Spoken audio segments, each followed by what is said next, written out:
All right, I'm a little late, guys, so sorry about that. A couple minutes late. Had to adjust my audio.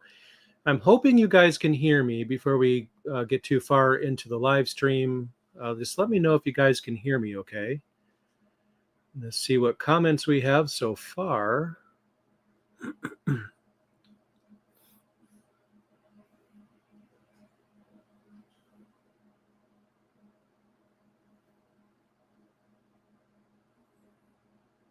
All right, good. Is the volume level okay? The mic is a little further away. I had the camera further away too, so I'm hoping that volume levels are fine. Gotta hydrate.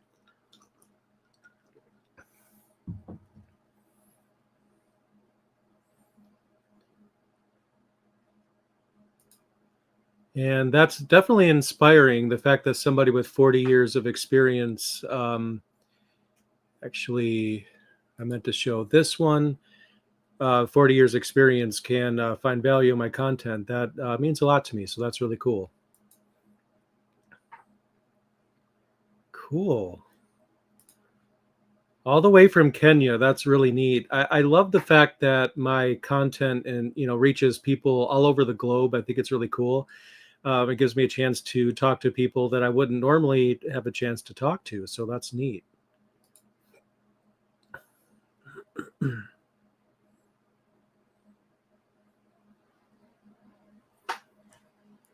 Yeah, my hair is a little.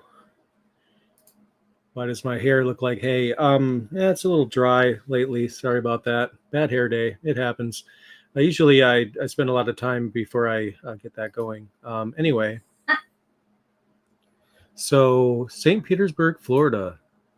That's really cool. I'm going to be around Florida probably this weekend, getting on a cruise. I'm going to be on vacation for a week.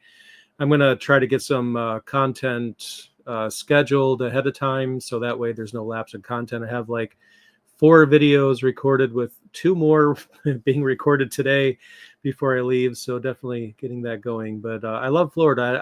I've been there once briefly, also getting on a cruise, which is pretty funny. I'm hoping to have a chance to hang out there. Maybe after my vacation, I'll just spend another day. That'd be pretty cool.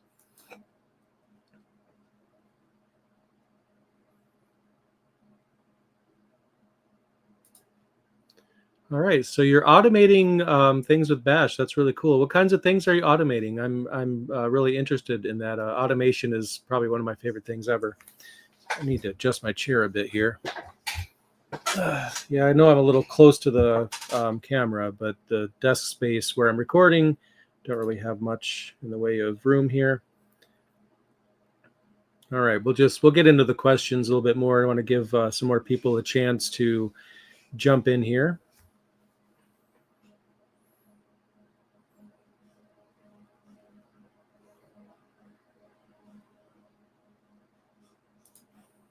Have a lot to learn about Linux Mint. Linux Mint has a lot of features, a lot going on. I feel it's one of those distributions where, you could be using it for, a long time and still have new things to learn, which is one of the things that makes it a very fun distro to use for sure.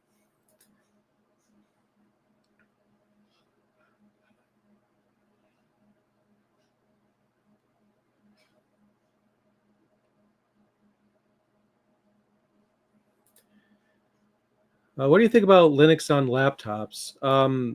Honestly, it really depends on the use case. Really depends on the distro, for example.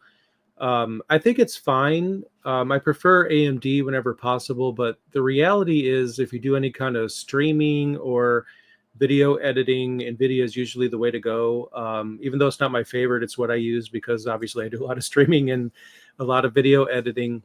Um, and the reason for that isn't anything against AMD. I feel like the market has a very unfair bias in favor of NVIDIA. NVIDIA just, is knee deep in the content creation. AMD is having a harder time, but still, AMD is my preference.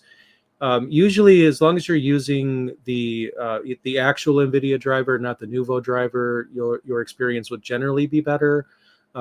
It's kind of frustrating to me that after this long, I don't know how long off the top of my head Nuvo has been in existence. It's the default driver in a lot of Linux distros. You need to replace that with the actual NVIDIA driver. It's frustrating that it's not further along yet, the Nouveau driver. I've kind of given up on it. No offense to the developers. I'm sure they're doing great work, but and I'm sure NVIDIA is making it harder for them, so it's no fault of theirs. But it just gets frustrating that there's this bias in favor of NVIDIA when it comes to content creation, and the Nouveau driver just seems to have a lot further to go before it actually, gets going.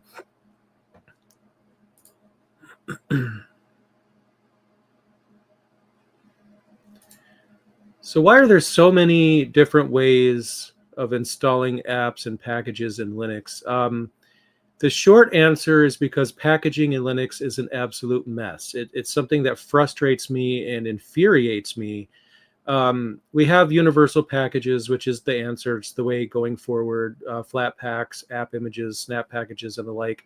Those are packages you could install on basically any distro. But it's frustrating because not every distro supports, Flatpaks, for example, out of the box. Not every developer is developing for them. And the thing that really holds it back is stigma in the Linux community. It's frustrating to me that so many people in the Linux community are against universal packages. They'll say things like it wastes space or, some other complaints. But I don't really feel those complaints are valid. I think it's the way forward. Sure, there's some features and things that need to be developed, but it's quite far along. But the stigma is more along the lines of, apt works for me, why should I use Flatpak? DNF works for me, why should I use Flatpak? And if a package manager works for you, that's fine. There's nothing wrong with that. You don't have to use Flatpak. If DNF or apt is fine, you could use that. But for the general person, the average Linux user, Flatpaks are definitely the way to go. And I think the industry really needs to double down on them.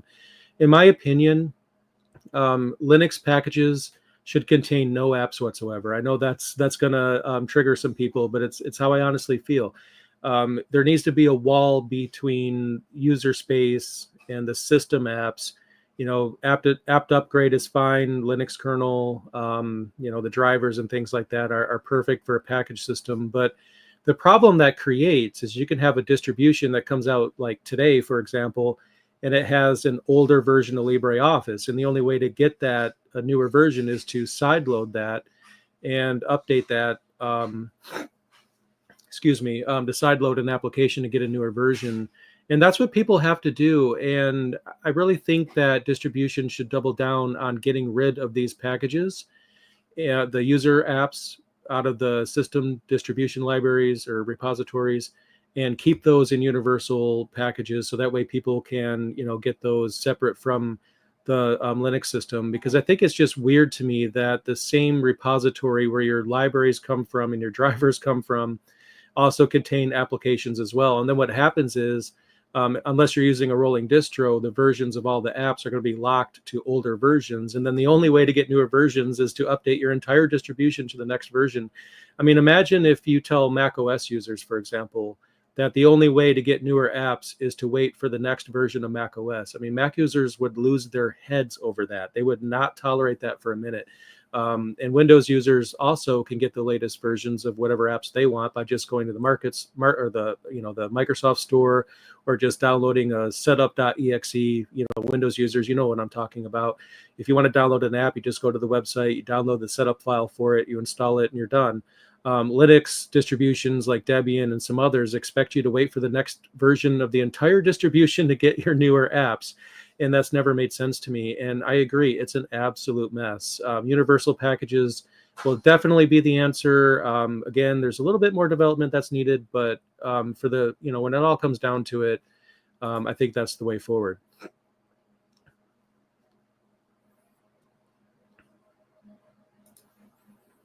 What certs are valuable for someone who wants to be a sysadmin and work with Linux? I have A+ and going to be taking Network Plus soon. I've been down that road myself. I have A+, Server Plus, Network Plus, Security Plus. Off the top of my head, Linux Plus was my favorite. That's a very good avenue because vendor neutral certifications are great. Like, for example, if you take the CCNA, for example, that is very specific to Cisco, whereas Network Plus is going to give you more information that's, more broad across networking. And I think having exposure to more things is important. Taking a vendor specific certification, I like that if your job requires it, or if you're totally all in on something and you know you're not going to go outside of that, then it's fine. I think you're already going down the right path. The LPIC certifications from LPI, LPIC 1, 2, 3, those are also vendor neutral. They cover multiple distributions, for example. So you get a bigger range when it comes to the things that it covers. And I think that broadens your knowledge and it gives you more to learn. I mean, just imagine, for example, someone who decided to get a VMware certification, which is, been a really good one to get.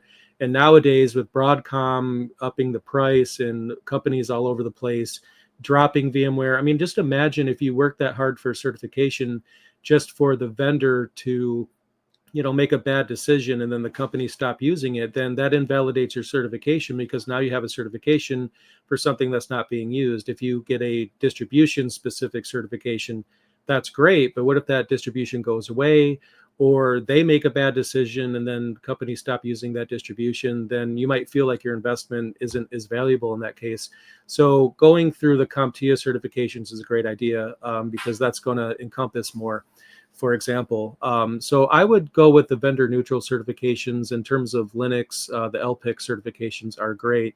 The Linux Professional Institute is great. The Linux Foundation has some certifications as well. So I would take a look at those, but I think you're already kind of on the right path.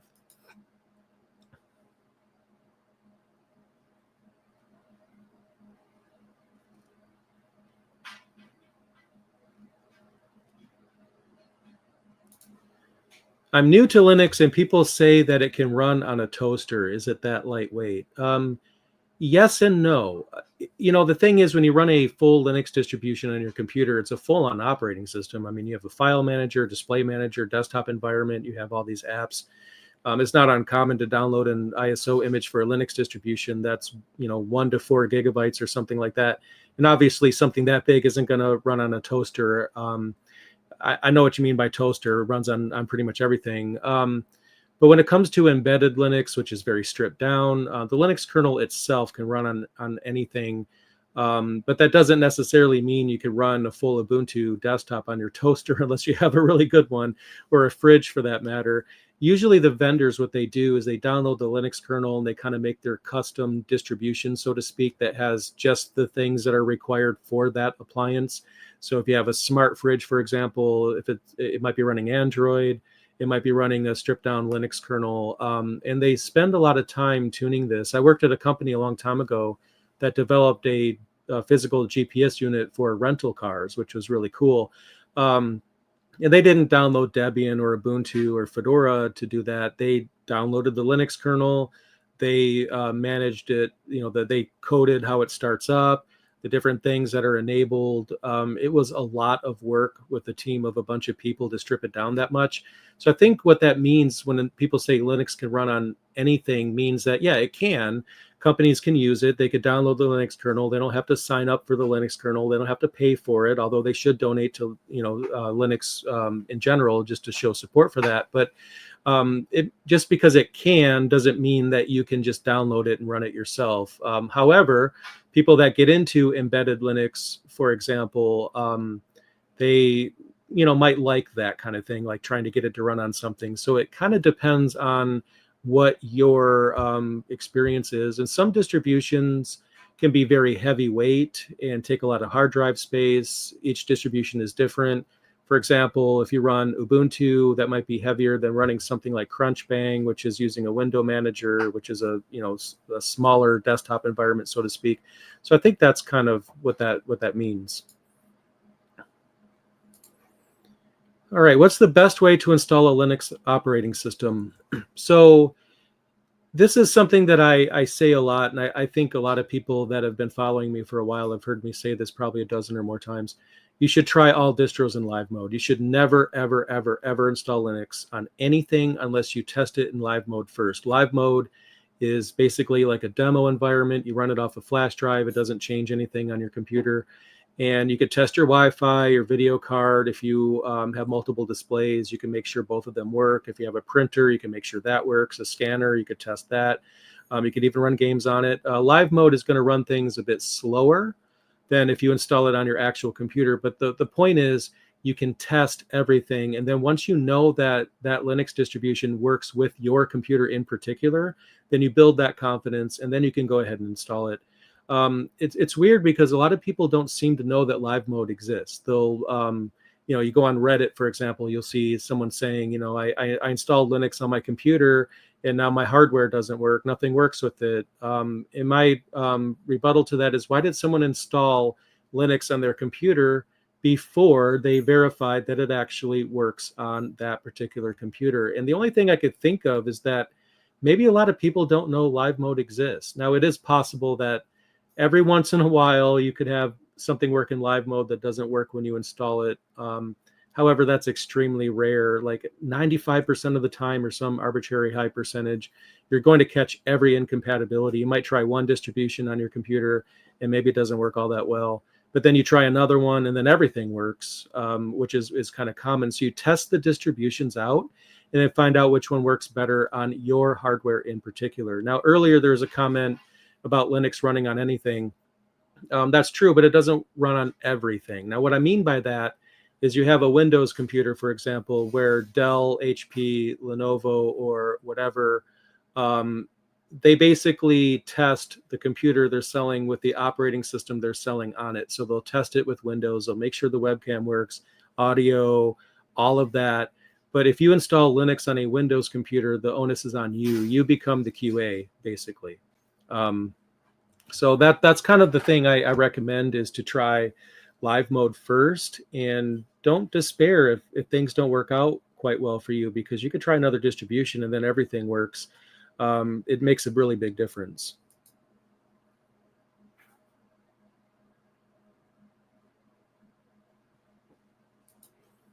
I want to start learning. Where can I start? I would recommend, I know I'm recommending my own content here, but the Linux Crash Course series is huge. It has probably over 70 episodes. You don't have to watch all of them. The whole series is designed where you could just choose the episodes that you want to watch, things that you're curious about. Unless I tell you otherwise, in every episode of the Linux Crash Course series, it's completely standalone. You can watch them in any order. You can watch 5 of them. You can watch all of them if you have that much time. But I've designed that series to kind of be, standalone episodes that you guys can consume as you need. So if you hear about a command, for example, you want to know what it does, then I'll probably have a video for it. I have a video coming out today in that series, as a matter of fact, tomorrow at the latest, but most likely today, covering journalctl, which is going to be the latest episode of that series. Other than that, what I recommend is just get a spare computer. For example, you could just find one used somewhere. And this is a great way to learn Linux. So instead of replacing your current operating system on your main computer, you could just buy like an older, cheap computer and then install Linux on it and then test it. And that way you could kind of compare Linux to your current operating system and kind of figure out how it's different from there. Reading books, blogs, and there's a number of YouTubers out there that cover this. In addition to myself, I recommend, people watch everyone. I don't want to be the only Linux creator or anything like that. There's a lot of people that cover this, and it's probably important to view content from multiple YouTubers, so that way you kind of get a difference of opinion from one person to the next. I might say one thing, maybe someone disagrees with that and has something else to say about it, which getting both, all the sides to a subject is really important, because then you can decide for yourself, how you feel about something. But I know this is cliche, but just never stop learning. Just never stop reading, never stop watching videos. If you're curious about something, test it out. If you want to know about a distribution, maybe run it in live mode and see what it's like. Because I think that's a very effective way to learn.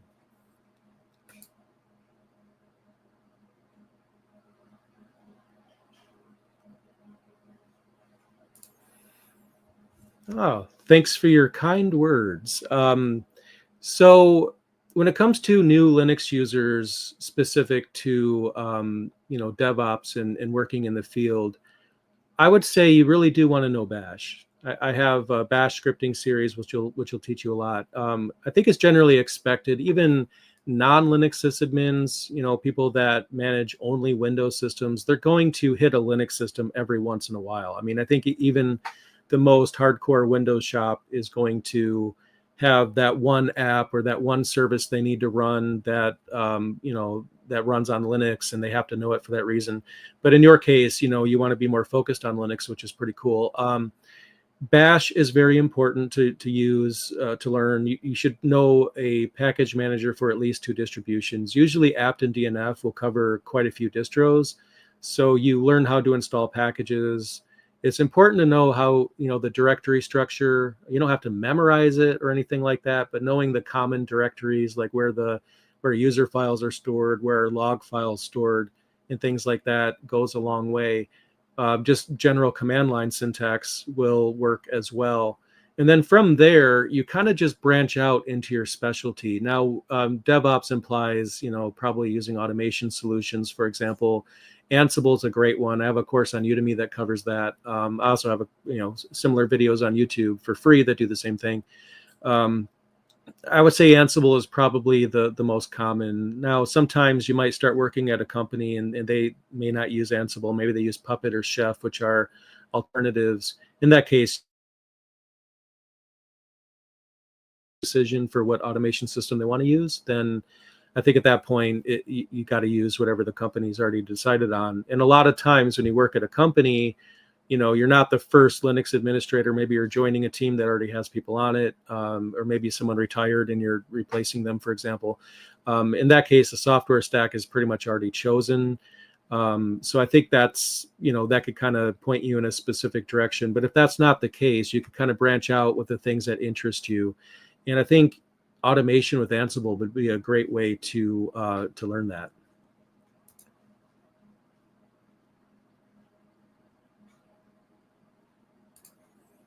And this question isn't necessarily Linux specific, but is it necessary to buy an NVMe SSD, or can you get by with just a 2.5 inch SATA or SATA US SSD? Sorry, I can't talk today.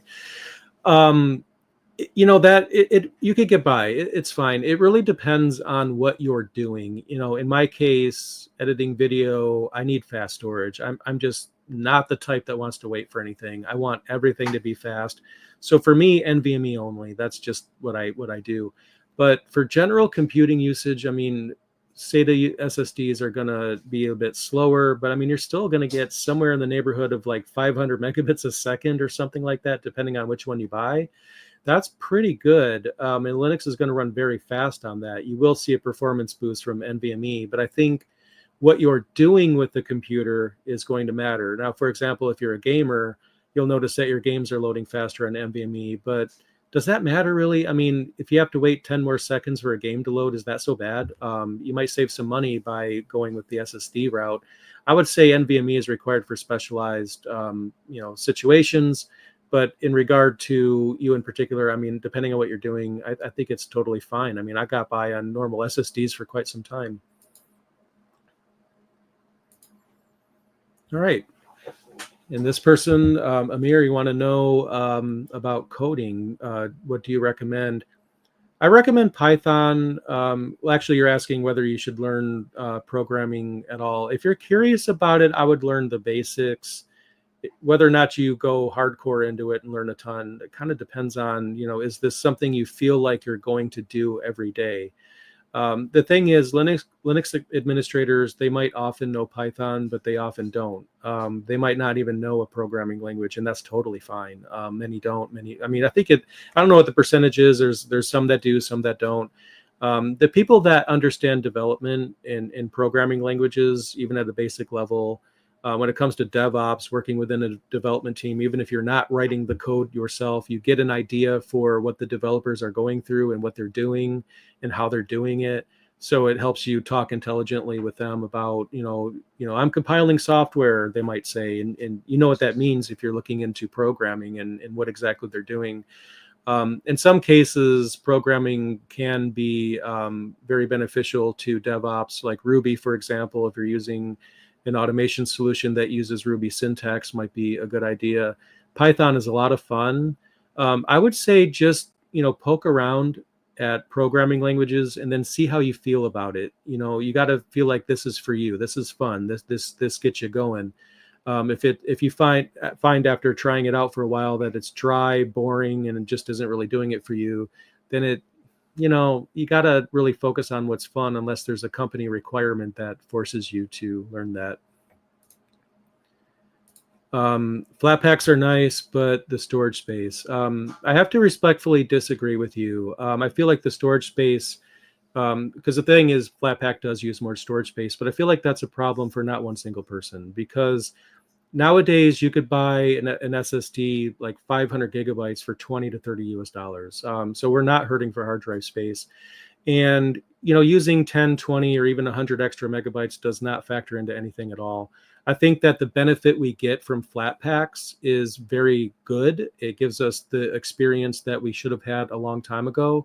And I think that using more hard drive space is a very logical trade-off for that benefit. I mean, the thing is, you can install a ginormous number of packages from FlatHub, and unless you have a very scrawny hard drive, I mean, like less than 128 gigs or something like that, maybe even less than 64, probably less than 64. Yeah, okay, that's a problem. But at the same time, hard drive space is cheaper than it's ever been. I mean, just look on Amazon, for example, and see what the SSD prices are nowadays.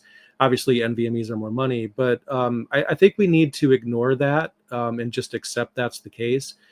For example, I hate to use Mac users as an example of this, but it's very similar to how they do it. Now, obviously, it's not really sandboxed like Flatpak is. It can be, but often not. But when someone downloads an app on Mac OS, they're downloading a .app file that has everything in there, and it's never been a problem for them. I've never heard a single Mac user complain about that. I think with Linux users, we really want to strip things down a lot, but I do feel we need to let that go, because at the end of the day, I mean, no offense when I say this, the hard drive requirement for extra space is not a problem for anyone. It would be one thing if we were still stuck in the early 2000s with an 80 gig hard drive or something like that. But again, it is true that they use more space, but the trade-off is more than worth it, and it's definitely the way forward.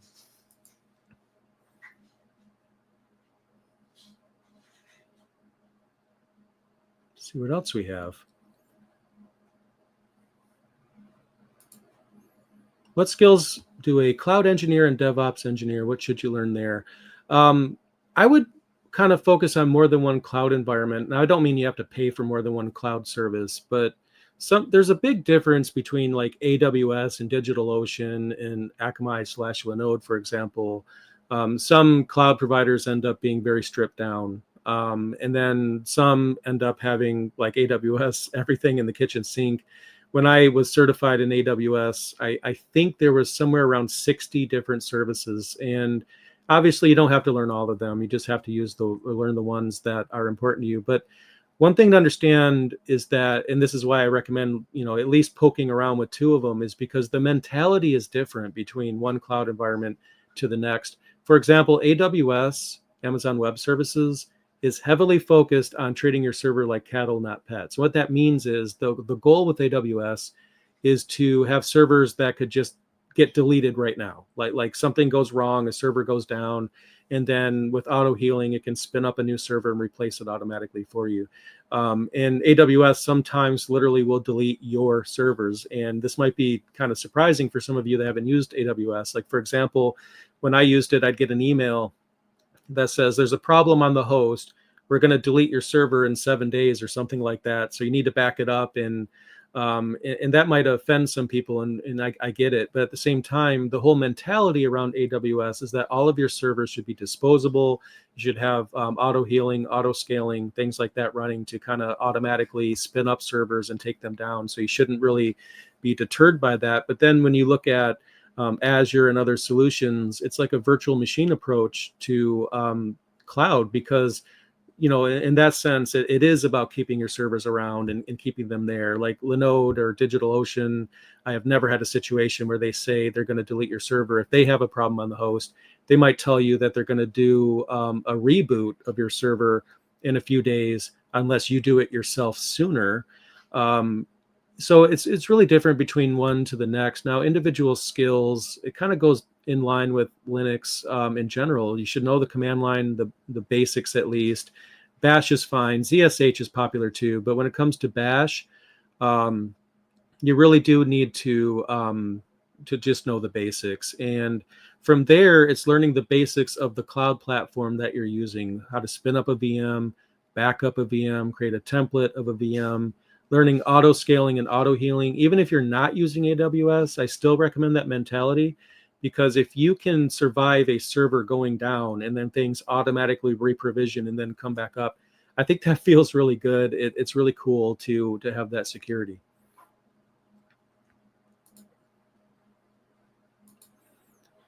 You need to first define your use case before considering cloud vendors. And I do agree with this. The thing that I recommend people avoid is this all-in mentality from the companies. Okay, it's cool if you're all in on something, but if your company is all in on something, that's usually a red flag. Now, I'll give you an example of that. Say you go to work and they say we need to put everything in containers. Everything needs to be a container. Every server, we're getting rid of servers. We're just going to have containers. We need to make this happen. Or we're going to go all in on cloud. We're going to put cloud, all the things. We're getting rid of all of our physical infrastructure. The reality is that cloud is a tool. It might be a great fit for you or your company. It might not be. For example, cloud can be cheaper than physical hardware, for example, because if you have a refresh cycle of several years or something like that, you don't have to manage the hardware. You don't have to pay for the hardware. So there might be some cost savings there. But those cost savings go out the window when you are storing a large amount of data in the cloud. I have seen companies that I've worked with like $20,000 storage bills in cloud just because they're all in on cloud and made the decision that everything needs to be there. I think the IT companies that really get it, or the companies that get it, they understand that cloud might be good for some things, containers might be good for some things, physical servers might be good for some things. I think a powerful system administrator understands that, and they use the best tool for what it is they're trying to accomplish. So I absolutely agree. You need to define your use case before considering cloud vendors.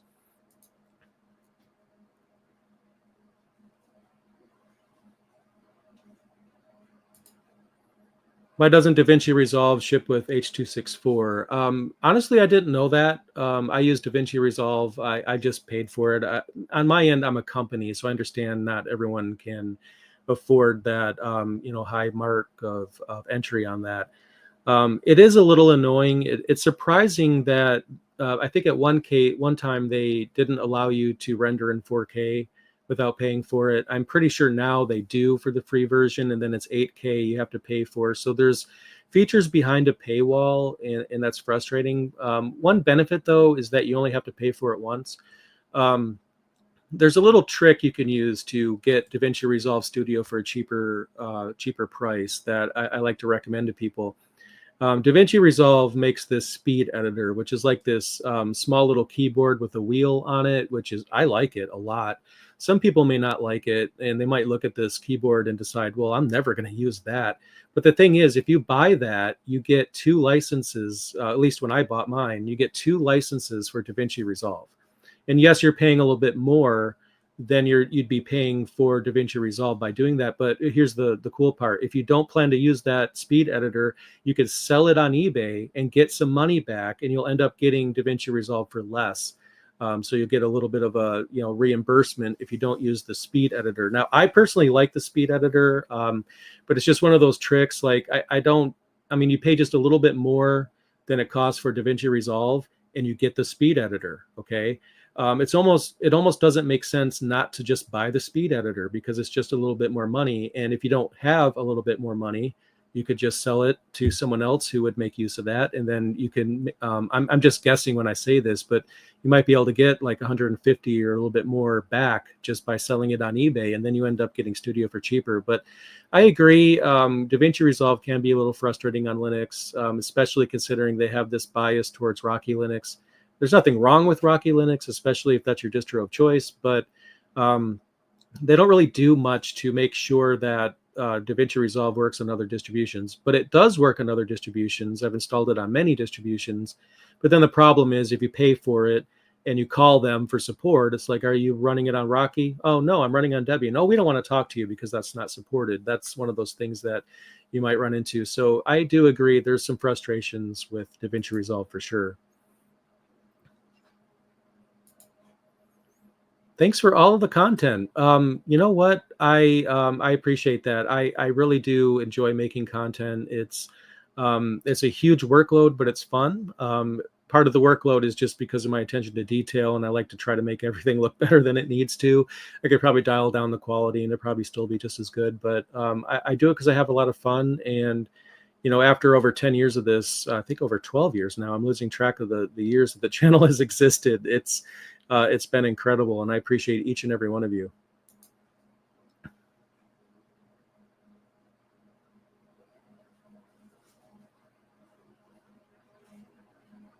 Let's see what else we have.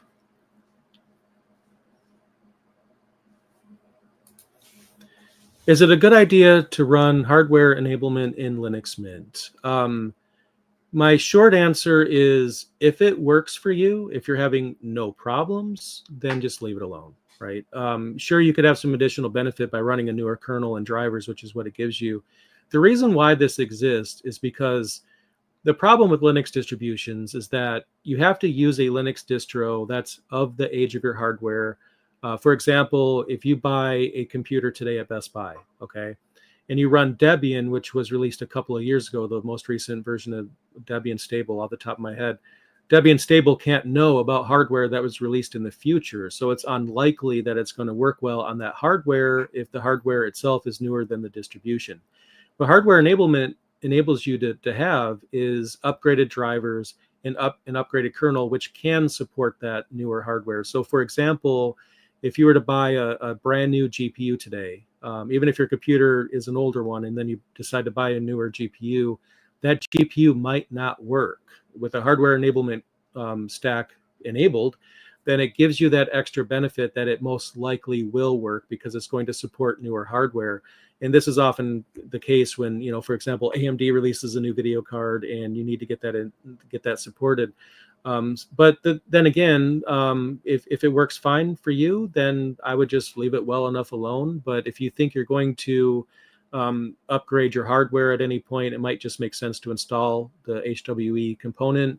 So that way, when you do go to add that piece of hardware to your computer, it'll already have that installed. So when you start it up, it might have a better chance of working. So that's what I would recommend.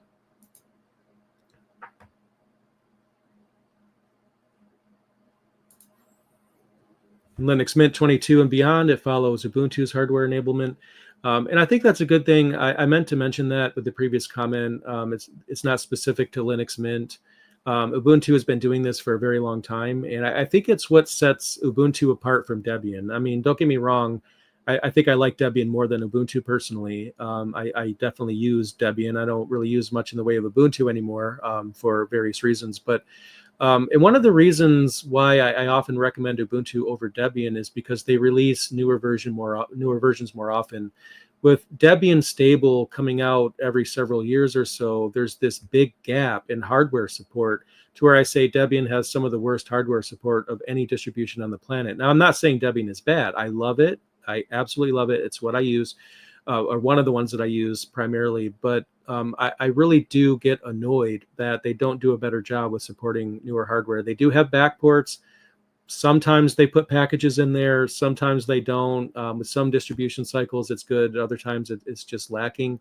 I think Debian can do a lot more. And Ubuntu has been using hardware enablement to take Debian, on which it's based, and add updated hardware support to it. So it makes sure that your current LTS version can support newer hardware.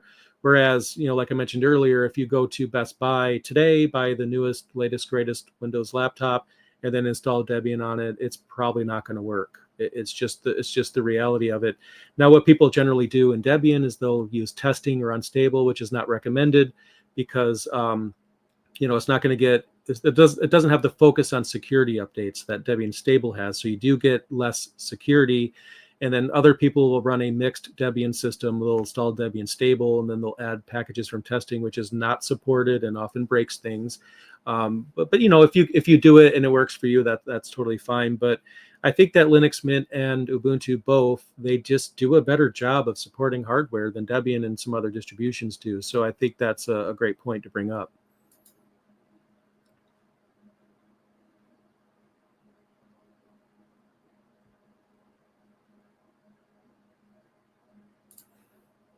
How do we solve the problem of most Flatpaks running as root? Well, on my end, I don't install Flatpaks as root. I just install them as the user. I'm not sure if this answers your question, but you could use dash dash user with Flatpak, and that'll install the Flatpak as user instead of as root. On my end, I almost never install Flatpak system wide. And to be sure, you're doubling your hard drive space if you install packages or Flatpaks as root and your user, or if you have more than one user, if you have like 5 people that use your computer and they're all installing Flatpaks as the user. For example, if you install the Flatpak for Firefox, and then a family member does the same, and then another family member does the same, and they're all doing it in user mode. If you have like 5 people that do that, then you have Firefox installed 5 times on the system. But assuming that's not the case, installing it with dash dash user is the only way I do it going forward. Personally speaking, I haven't had an issue with Flatpak in years. Like I know some people use Flatseal to enable various things. I haven't had to do that in years. Every Flatpak I use, they all work, full functionality, no problems whatsoever. I'm not sure if the difference on my end is that I'm doing it in user mode versus root. So that could be the reason why I'm not having problems, because even though I haven't had to use Flatseal in a long time, I see on Reddit all the time that people are constantly needing to use that to enable permissions for various things. Again, the only thing I could think of is that by me doing it in user mode, I think that's probably why I have more success. But I hope that answers your question. I would give that a shot if you haven't already done so.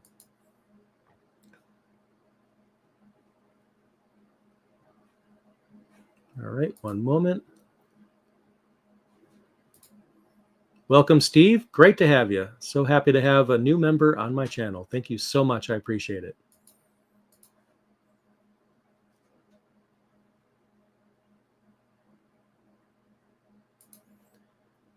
Linux OS hardening. I have a few thoughts on that. I have a video on my channel. I don't know if you've seen it. I can't remember what the title is because I change the titles of the videos sometimes. It's something about what to do on every Linux server. If you search for Learn Linux TV, every Linux server, you'll probably find that video. That'll give you the base level hardening that you should do at a minimum.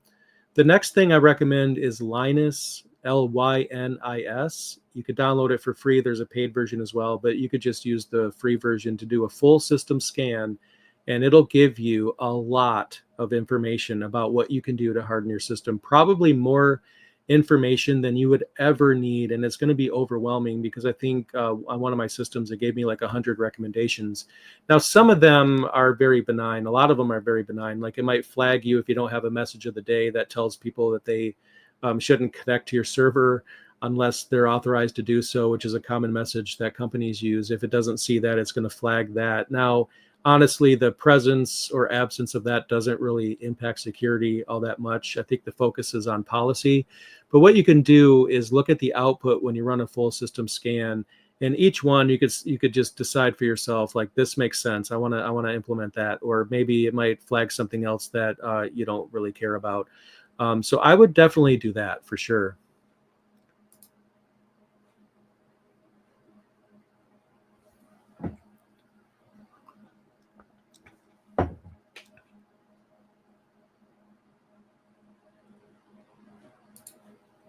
Is it hard to break into working in Linux with certs? That's the first part of your question, and I'll focus on that for the first part of my answer. I love your icon very well. I'm a Doctor Who fan as well. So when it comes to certifications, I can give a pretty useful point of view here, because I was a hiring manager at one point. Before I quit working for another company, I was director of operations, and before that, I was a manager. I worked my way up basically, and I was involved in the hiring process at a couple of different companies, and I've been, on the other side of that, obviously going to a job or going to a company looking for a job and trying to get a job. And here's what I've found. Certs matter and they also don't. Okay. Certs matter to some employers, they don't matter to others. And the same is true for your degree. I mean, for example, you could have a job that requires you to have a bachelor's or master's degree just to get into consideration for the role. Whereas another hiring manager at another company might not even care about that, might not even care if you have a degree at all, and they might just care about personal experience. Similarly, you could have a company that has a mandatory requirement for certifications, and you have to have that to get in the door. Meanwhile, you could have another company that has a hiring manager that doesn't feel that certs are important. They feel that experience is important. So it really depends on the company that you're going for. Having a portfolio really helps. A GitHub account is a great portfolio. The things that you work on and contribute to, that really shows that you're involved with Linux, you're doing stuff. Even if you're just saving your notes in Git as you learn, even something as simple as that, if you don't even write code, is fine. Those are the things that really help, because when you go for a job, you should have a little bit of everything if you can. If you have a degree and certs, and then you go for a job and they don't care about the degree, but they do care about the certs, well, you have the certs. If it's the other way around, they care about the degree, not the certs, you have the degree. Obviously, I'm not saying anybody should necessarily go to college or anything, because I feel like colleges generally miss the mark. Still to this day, it's frustrating. Like you could have go for a degree for, maybe you want to be a software engineer, for example, and then there's not a single class on Git or version control, which is used by nearly all developers, but they don't even touch on that. Sometimes it just seems like there's this really big disconnect between colleges and what they teach and what you have to know. As a hiring manager, I get people that joined the companies that I worked for, and they didn't have the skills they needed. They got a degree, but the degree didn't help them.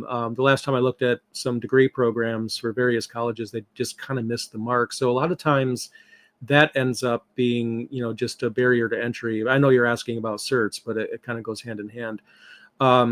So I guess whether it's hard to break into working in Linux with certs, it really depends on if the company you're trying to work for even cares about them. Like I mentioned, you could have a company that cares completely about certs, and you have to have them. You might have someone who's kind of in the middle. They think certs are cool, but that might not be the only thing that they're working for. We have to keep in mind that every hiring manager, him or herself, is an individual with their own preferences, their own opinions. There's no universal rule across all these companies for what you have to have. So basically, just get experience, because I think experience is probably the closest to a universal requirement, because companies, it's kind of weird. It's like you have to have experience to get in the door, but how do you get experience if you haven't had your foot in the door yet? It's the classic problem that a lot of people run into. But having experience working with Linux, showing that in Git, for example, can really help. Some say there's not many Linux admin jobs, you say, due to one admin handling a ton of servers. I don't know. I mean, I feel like the reality is that it's getting harder and harder to have one admin to manage multiple servers. And sure, they can use automation and things like that. But I've seen companies that have one admin and they're handling AWS, which is a massive weight to handle for just one person. And they realize pretty quickly they need more than one person. Another thing I would caution is working at a company where you're going to be the only admin. I mean, you're just asking to have no personal time. I mean, you'll be the only one on call. There's no one else to be on call. It's always going to be you. Every weekend, every evening, you're just going to be on call, and things will break, and you'll be called into the office, and it gets frustrating. It's a lot better to have someone to lean on, a coworker. Hey, I'm going on vacation. Can you take care of the service for me? That kind of thing. So to me, that's actually a red flag if there's only one admin, because especially considering if someone falls ill, then the company just ends up going into a standstill because there's no one there to, take care of the servers. That's definitely a red flag. I'm not sure that I agree that that's the case in general, but I do see that a lot. And I think it's better to work as part of a team if you can.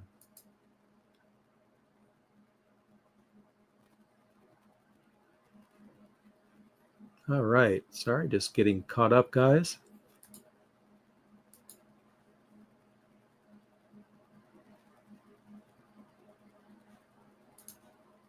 Is there any performance difference if I install Arch Linux using Arch install compared to the manual way? Maybe. The value with the manual way is that you can choose each and every component. It's going to do a lot of that automatically for you if you use Arch install. I'm not sure that the difference is perceivable. For example, you might choose Grub or System Deboot. You might find that System Deboot works better or faster on your hardware than Grub. But then again, if you have to wait a few more seconds for your system to boot, does that really matter? If you leave your system on like I do and just suspend it and reboot only when you patch, I mean, you may not notice a difference there. I don't really think you would, but if you're really trying to squeeze performance out of an older system, it might be more beneficial to use the manual way because you can interchange components. But then again, even if you use Arch install, you can still interchange components after the fact. So if you find that something is running slow, then you could replace that component with something else. For example, you might run a desktop environment you think is slower than you'd like. And maybe that came along for the ride when you used Arch install. You chose an option and that's what it gave you. Then later on, you find maybe a window manager works out better for you, gives you better performance. So I think it's probably better to use Arch install while you're just kind of coming to terms with everything. The manual method is kind of forcing you to choose every component as you get to it. Whereas with Arch install, you can have a baseline installation and then tune it for your needs as you go. Because Arch install isn't necessarily a permanent thing. I mean, it doesn't take away your ability to choose your own components.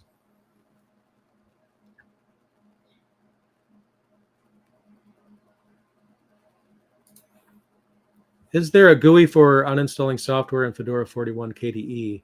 I haven't used KDE Plasma much lately, but I'm pretty sure Discover lets you do that if I'm not mistaken. The Discover app should be located in your menu. At least it was the last time I looked at it. And that should give you an option via the GUI to uninstall applications. So if you access the app menu, just look for Discover. It might be exposed in system settings within KDE. I don't remember off the top of my head, but I would just take a look at that. I think you can, but if you want to give it a try right now, let me know in the comments before the stream ends whether or not that has it. I'd be curious to know.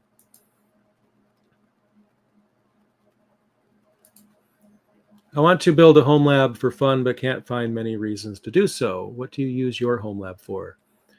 Some of the apps that I use off the top of my head, Fresh RSS is one of my favorites. It helps me stay up to date on what's happening in the industry. I have a lot of blogs I like to read, a lot of news I want to keep up on, especially security related things. If there's a vulnerability or a breach with a company, or maybe a urgent Linux patch is needed because someone found a vulnerability, I like to know about that really quickly. I also follow video game blogs as well, and some science fiction blogs, TV, movies, and general things like that. When it comes to Fresh RSS, it really works out really well. So you can just set that up and go ahead and just add your RSS feeds to it. And it also is supported in several desktop Linux apps as well.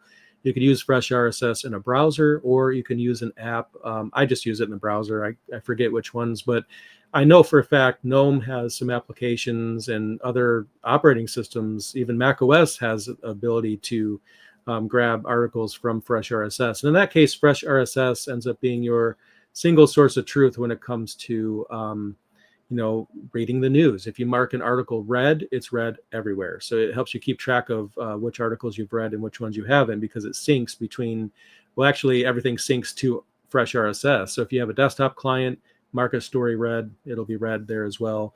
I also use Uptime Kuma. Uptime Kuma helps me keep an eye on my servers and find out like what things are running, if there's any issues that I need to be aware of. It sends me a message if something goes down. I think that kind of makes sense, because you really want that kind of thing. Another app that I can't live without is SyncThing. Oh my God, I love SyncThing. Since I use multiple computers, the last thing that I want to do is try to remember which computer I saved a file on if I'm working on a file. Like if I'm writing some notes, did I save it on my laptop? Did I save it on my desktop? And then I want to go get my notes and I don't even know what computer it's on. What SyncThing allows me to do is have a situation where if I change a file on one computer, it's synced to all my other ones. So that way, it's my single source of truth. I know I say that a lot, but it's my source of truth when it comes to my files. Everything syncs through SyncThing. It keeps everything up to date. So I'd highly recommend SyncThing. That's a really good one to use as well. I'll try to remember other ones. But my home lab isn't really as big as others. I have a TrueNAS server, a Proxmox server. I'm on the Proxmox server.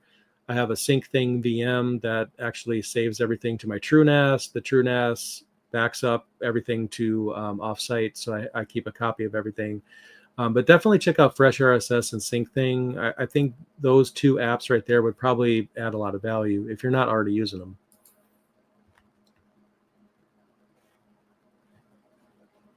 Right, let's see.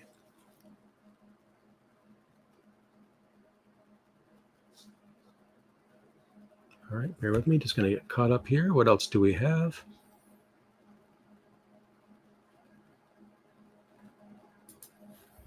Are there any issues with the new AMD 9950X3D with Linux? Off the top of my head, I'm sorry, I actually don't know. This might surprise a lot of people. I don't upgrade my hardware a lot. Like when something's working and I have something that works for me, I just continue using it. I think my NVIDIA GPU is probably at least a few generations old at this point. Upgrading video cards is a very expensive thing, and upgrading processors can be expensive in some cases as well. Unfortunately, I don't have an answer for you, but generally speaking, if you Google I hate to say to use Google because I know you joined the live stream to try to get an answer, but sometimes Googling name of Linux distribution and then hardware that you're curious about will get you some information. If it's hardware that just came out, you should be using a newer distribution. Like I mentioned earlier, using something that's a little stale like Debian isn't going to be great if your hardware just came out.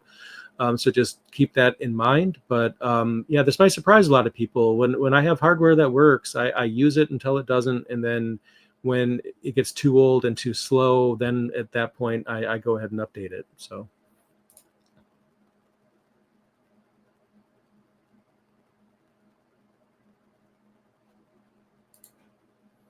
On a DevOps interview, I often get asked complex Linux questions. Last time they asked me to explain C groups and namespaces in detail.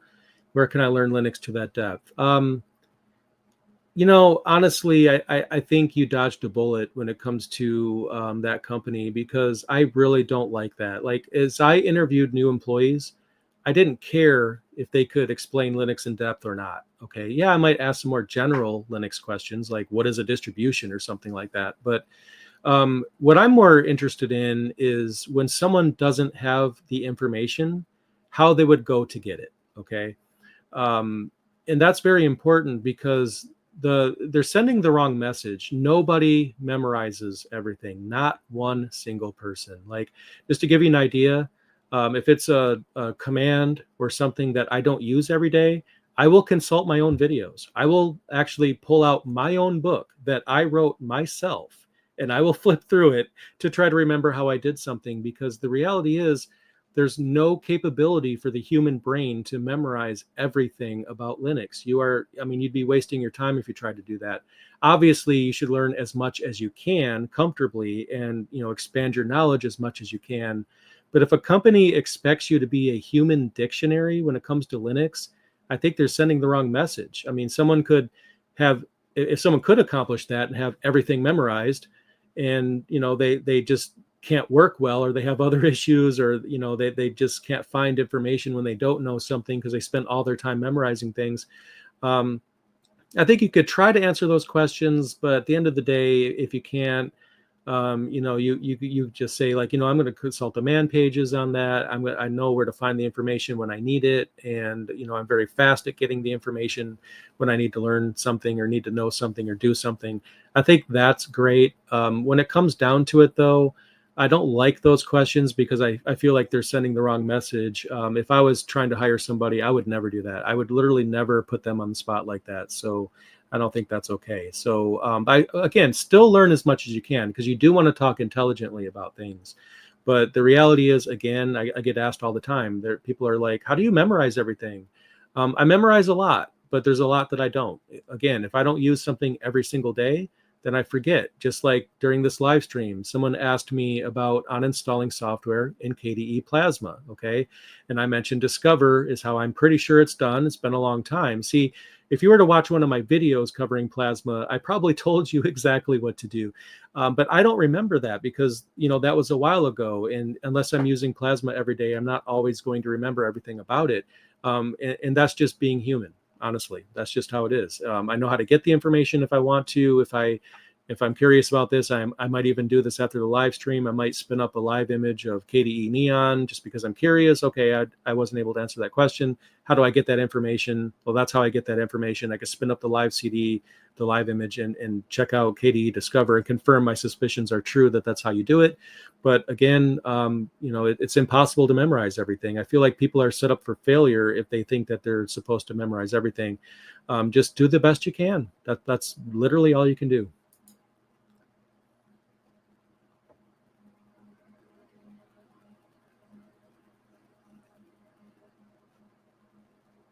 All right, what do we have here?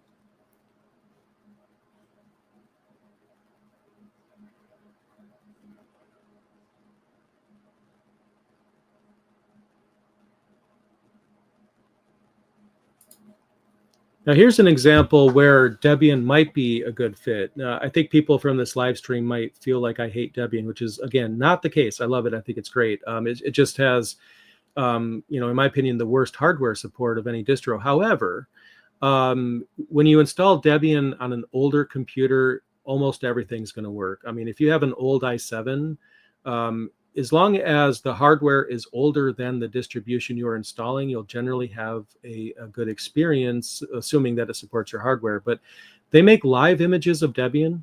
And again, Debian would be a great fit because the most recent version of Debian is somewhere around a couple of years ago. I know they're getting ready to release a new version here pretty soon. But that doesn't matter for you because in this case, your computer is older than the most recent version of Debian. So it's most likely going to have full support. You could run an XFCE version of Debian. They have live images. You should check those out. XFCE would be a great fit. I don't know if I would want or recommend running GNOME on that because it might be older than GNOME is more modern and that might not work as well. But Mate would work really well. XFCE would work really well. I would recommend trying the live CDs for those and boot them up on a flash drive and just make sure your Wi-Fi, your physical networking, dual screens, your video resolution is what you need it to be. The refresh rate of your monitor is the same. If you have a printer, try that. All these different things that you want to use your computer for, try them all in live mode. And by doing so, you'll confirm that Debian works, and then you could go ahead and install it. I think that would be a great fit because when it comes to older computers, Debian is wonderful. Like, it's absolutely wonderful.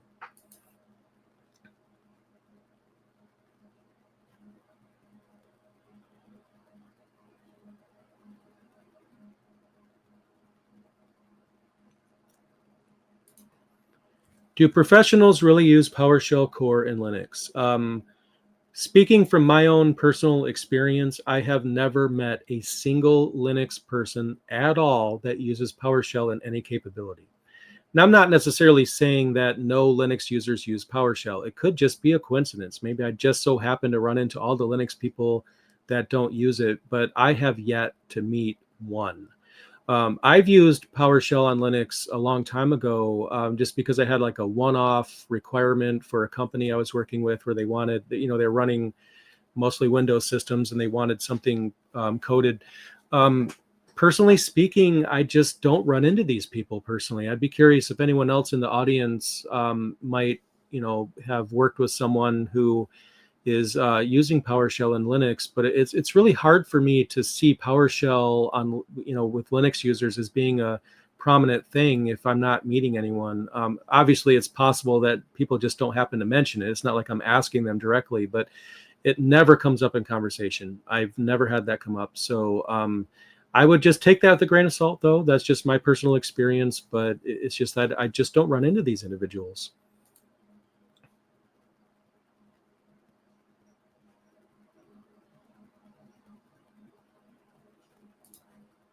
At my local Micro Center, a 1 terabyte NVMe costs about $40. Remembering that it costs more. Yeah, it's really amazing to me. And obviously, I mean no disrespect to anyone when I say that the storage requirements being higher in Flatpak is a problem for not one single person. Obviously, I say that with all the love in the world. I'm just being honest.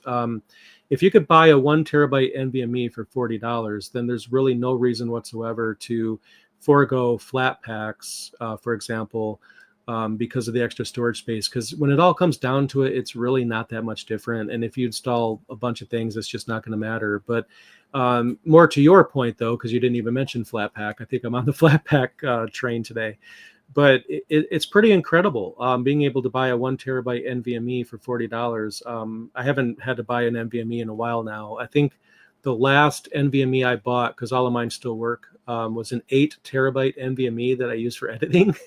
um, which is overkill, but I record everything at such a high quality. Like one 15-minute video that's not edited is like 60 gigabytes at least. I've had some that are, 120, almost 200 gigabytes of data.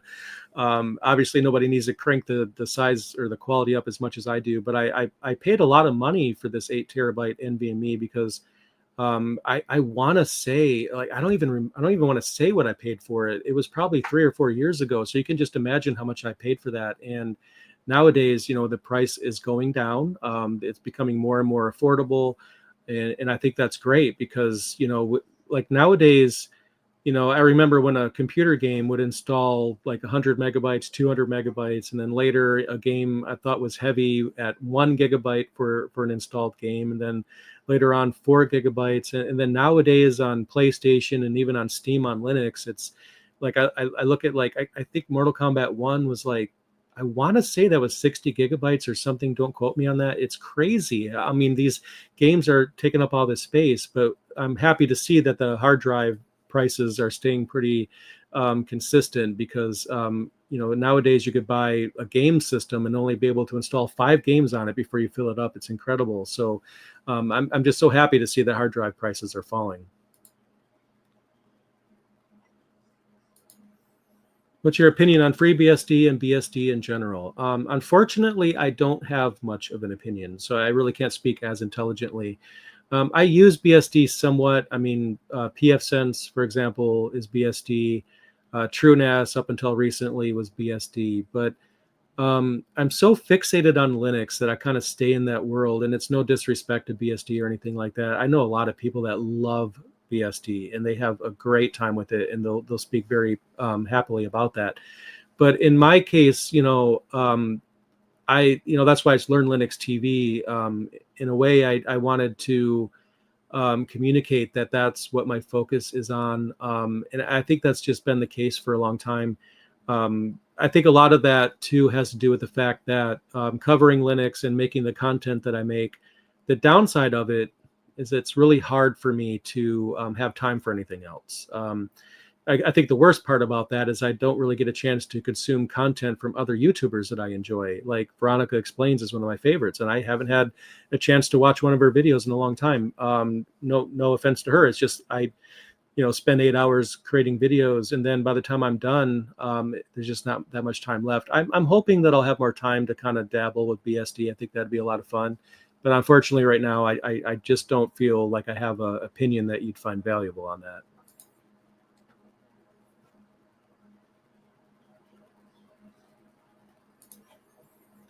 All right. Is it worth learning NeoVim? I would at least dabble with different text editors. I mean, there's no reason why you have to switch away from whichever text editor you just so happen to use. But I do recommend trying the other ones. The thing is, you might find that you like it better. And I think that's really what it comes down to. I'm not sure if you're asking from a company perspective or not. I mean, from a company perspective, if you use Linux at work, you should know the basics of Vim and also Nano. You should know the basics of both: how to open a file, edit a file, save a file. That's really the most important thing to learn. Anything other than that is just going to be added features, like learning how to copy and paste text. Obviously, that's probably important too. But Vim is like this, massive thing that is going to just have a ton of different options, and nobody uses all of them. Nobody memorizes all of them.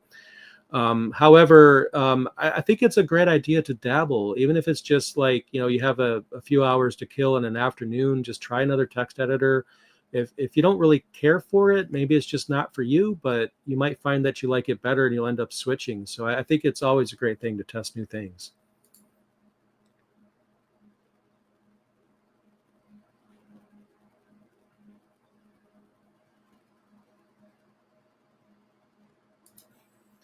What's your view on the future of watching DRM content like live sports and things in Linux? Companies don't support Linux. It's bad. It's always frustrating to me, people's mentality that Linux users are trying to steal things. It's just never made any sense to me. It's just like you have anti-cheat software in games that are specifically looking for Linux users. Like Linux users are cheating. Why? Why are you, having that those companies having that bias against us? It doesn't really make a whole lot of sense. I think the reason is because these companies are run by people that don't really understand technology, and they just see alternative platforms as hacks, which obviously isn't true. But that mentality and that stigma kind of persists. I ran into this recently. The issue that I was running into is Spectrum, my cable provider. They have this cloud DVR, which I think is just garbage. I just can't stand it. It just, the user interface is horrible, doesn't have very many features. It's slow. It's just a chore to use. So I decided I was going to build my own DVR server because I can do a better job. And I decided to try out Channels DVR, and I immediately ran into a block. Like I bought a cable tuner that you just hook up to the network, and I can't get it to pick up any channels at all.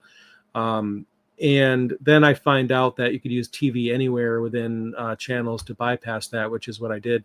And then I get like 150 channels, and I'm thinking, oh man, that's awesome. And then I find out NBC is not able to get picked up by this because NBC has blocks in there that stop you from being able to consume their content, which is just ridiculous. As far as the future of DRM content, the market is really driven by the users. Like if the majority of people switch to Linux, they'd have no choice, right? They would just have no choice. They'd have to do that. But Linux doesn't really catch on when it comes to mainstream desktop use, not because it's not a good platform. A lot of people will analyze it and say, Linux needs more games, or Linux needs more this, it needs Photoshop, or it needs, insert name of app here, in order to be taken seriously. I don't agree with any of that. I think the reality of why Linux hasn't taken on the desktop is literally just because people hate change. And it's as simple as that. And people buy a computer, they're buying an appliance. They go to Best Buy. I keep using that as an example, even though I really don't like Best Buy. But they'll buy a computer. To them, it's like they're buying a microwave, they're buying a fridge or a stove, they're buying an appliance. They don't care what it runs. I think most Windows users, the average Windows user, probably couldn't even tell you what version of Windows they're using. Intermediate users certainly can. Power users certainly know what version of Windows they're using. But the only time I ever hear people talking about what version of Windows they're running is they're complaining. Like someone might say, well, my computer doesn't run as well now that I upgraded to Windows 11. But other than that, people buy a computer, they just buy the computer. And I think what we need is more mainstream adoption and use at computer vendors to ship more Linux computers. I think that's the way to go. But until we have more demand on that, there's just the stigma is just going to persist, unfortunately. And as far as the future, I don't know. It might get better. It might get worse. We really can't tell because we hope for more Linux users on the desktop. That's going to increase adoption. I think the Steam Deck is opening people's eyes more.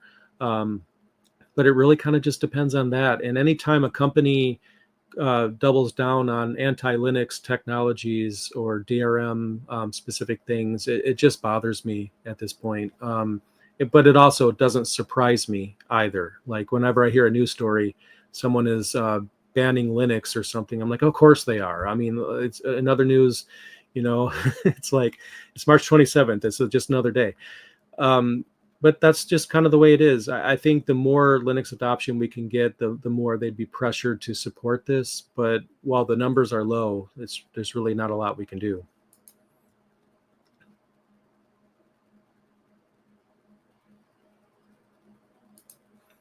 Why is most Linux distros using GNOME? In this person's opinion, they prefer Plasma. I think you have to think of in terms of the average user here. Okay, there's a lot of people out there, especially developers, that are not crazy Linux enthusiasts. They like Linux or they prefer to use it, but they want something simple. The thing about GNOME, and it's my personal preference compared to Plasma. No disrespect to Plasma. Plasma is great.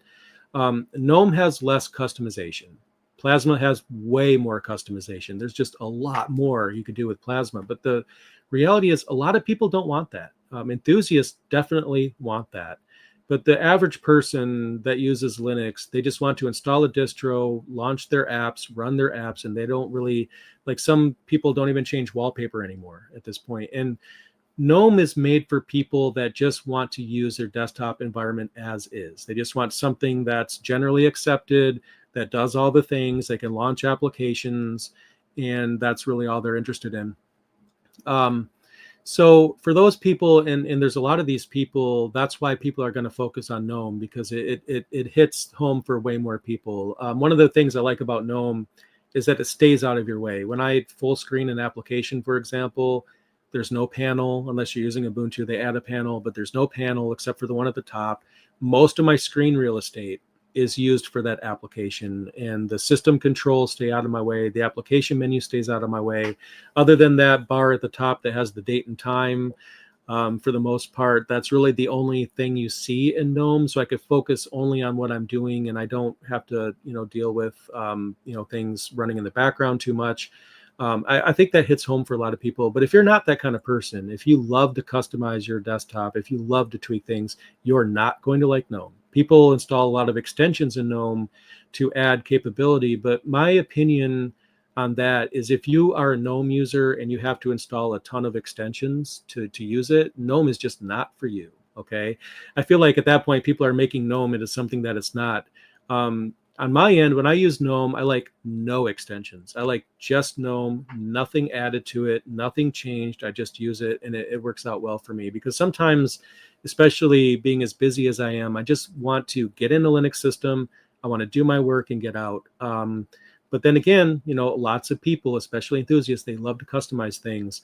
But generally speaking, when you have a distribution that wants to appeal to as many people as possible, they're obviously going to use a desktop with fewer settings and fewer things to toggle because they just kind of want to give that default experience. But at the same time, I really don't feel that the preference in GNOME matters too much because with most distributions, like I'll use Debian as an example, and there's others, the default desktop environment is simply a checkbox. Like if you use the Debian Net installer, for example, and then it gets to the desktop environment screen where you choose your desktop environment, GNOME being default in Debian is only a checkbox. All you have to do is uncheck it. You can go down the list and install other desktop environments if you want to. It's literally that simple. So I also feel like, except for Fedora and Ubuntu, which are heavily GNOME prominent, a lot of distributions, it's just a default choice. So I think that's just a simpler default that's going to check more boxes for more people. Sometimes customization works against newer users. And I run into this a lot when I switch someone to Linux, especially like this happens with XFCE, Mate, and Plasma. They'll accidentally delete the panel. They're just playing around, right? They want to go to the panel settings. They accidentally click the X and then they drop the entire panel.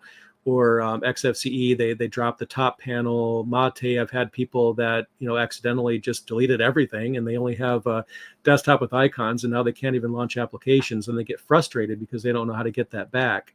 So I think that's something that a lot of distributions are trying to avoid their users running into, because then you have more people submitting tickets or forum messages. How do I get this back? How do I do that? So that's something to keep in mind. I think for the most part, it's just people want simplicity. But again, that's not everyone. Like you prefer Plasma, and there's many others that do. So I think I have time for one more.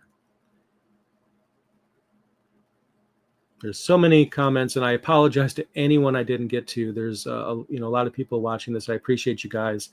So I apologize for any question I didn't get to answer here. But I will look for one more random question and see what we have.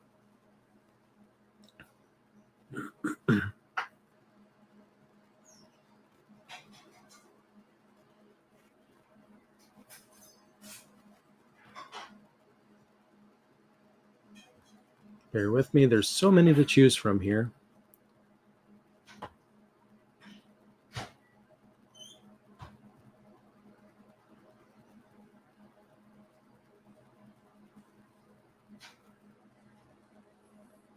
This is not the question. That's going to be the last one. I just wanted to pop this up here real quick. Confirmation from Zoe that Discover can uninstall, but some distros don't support it. So yeah, I didn't know that some distros had a difference here. I was thinking that Discover was Discover, but see, I learn all the time from you guys.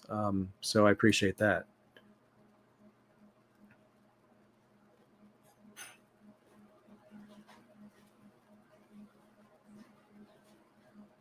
All right, just bear with me here, guys.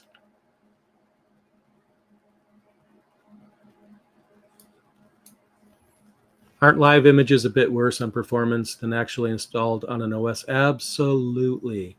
Now, to be fair, if you were to buy like a very expensive, super fast flash drive, you could get some really good performance. I'm not recommending that anybody do that though. I don't think there's any reason to pay too much for a flash drive.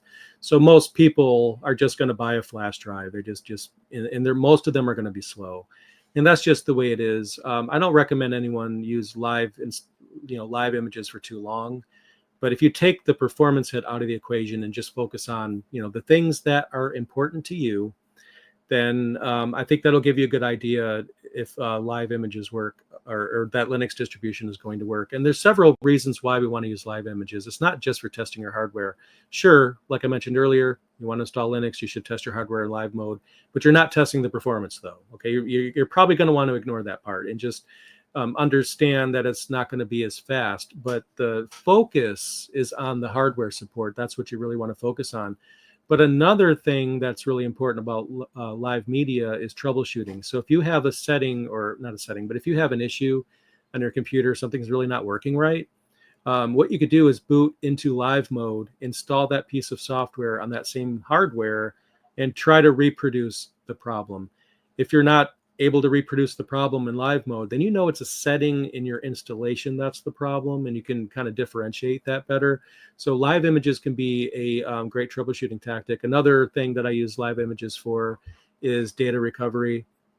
I've had people even just bring me Windows laptops or other computers, and maybe it doesn't boot because there's a boot sector issue or something like that, but I could still get to the files, so I could pull files off of a computer. There's a lot of different use cases for that, but yeah, we definitely need to be aware that there's a performance penalty for sure. All right, and I think that does it for today. I'm going to be on vacation for a bit. I'm hoping to schedule more of these in the future. I don't know exactly when, but I had a ton of fun chatting with you guys, and I hope to do it again soon. And thank you so much for tuning in.